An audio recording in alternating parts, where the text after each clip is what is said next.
Kebanyakan mereka ini anak yatim piatu, orang-orang tidak mampu, dan mereka digratiskan. Jadi udah mulai dari kehidupan makannya, kemudian deterjennya, segala macam pakaiannya dari pondok pesantren. Dan memang ada donatur-donatur yang tidak tetap, dan mereka ada jiwa sosial yang tinggi.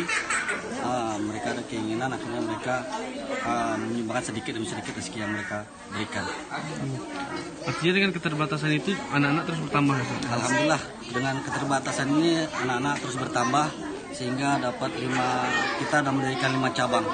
Yang pusatnya di sini, 5 cabang ini di dalam Melati, satu rumah, di situ ada sekitar 13-15 santri. Di kilometer 1 Garuda Sakti itu sekitar 10 santri. Kemudian di Jalan Swakarya ada 17 santri. Semua mereka ini gratis. Satu lagi di cabang Pasir Putih. Untuk pembangunan musola sendiri gimana nih? Pembangunan musola ini kita dengan pihak perumahan, kita gotong royong. Di mana ketika ada rezeki yang berlebih, maka gotong royong sedikit demi sedikit. Berarti diangsur-angsur ya? Diangsur-angsur. Kalau untuk kondisi putrinya gimana, Ustaz? Kondisi putrinya ini untuk sementara hanya 1 cabang. Kita nyewa rumah, 2 rumah.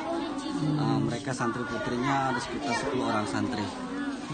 Sebenarnya ada tambahan 15 santri udah daftar, cuman karena kita keterbatasan dana juga dan keterbatasan daripada tempat tinggal, jadi kita pending dulu. Ketika ada tempat yang baru kita konfirmasi anak-anak mereka ini supaya belajar di pondok pesantren kita. Ini anak yatim? Santrinya ada yang dari Medan.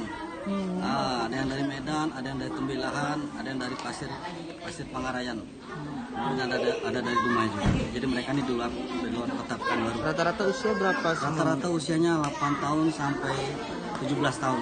Dan total semua santri berapa sih? Total semua santri ada sekitar 70 sampai 80 santri di 5 tempat.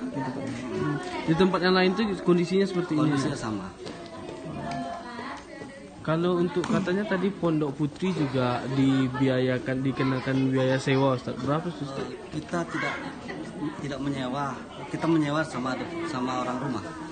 Saya yang punya rumah kita sewa sama mereka kurang lebih 500 satu rumah per bulan.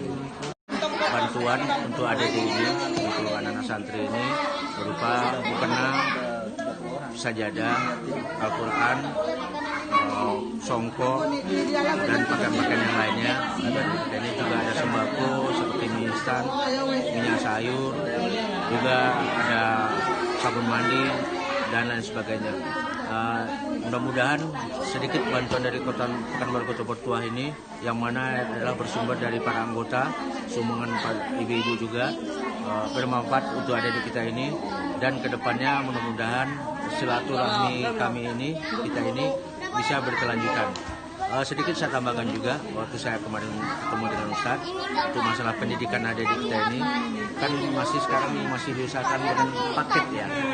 Kita juga sudah berkoordinasi dengan pihak dinas terkait agar supaya adik-adik kita ini dapat diterima di sekolah negeri. Alhamdulillah sudah kita coba dengan dinas terkait yang di Kabupaten Kampar, sedang diusahakan, kata orang kita ini. Mudah-mudahan rencana ini bisa kedepannya bisa terlaksana agar pendidikan formal adik-adik kita ini bisa lebih terjamin, ya kan, untuk kehidupan mereka di masa yang akan datang.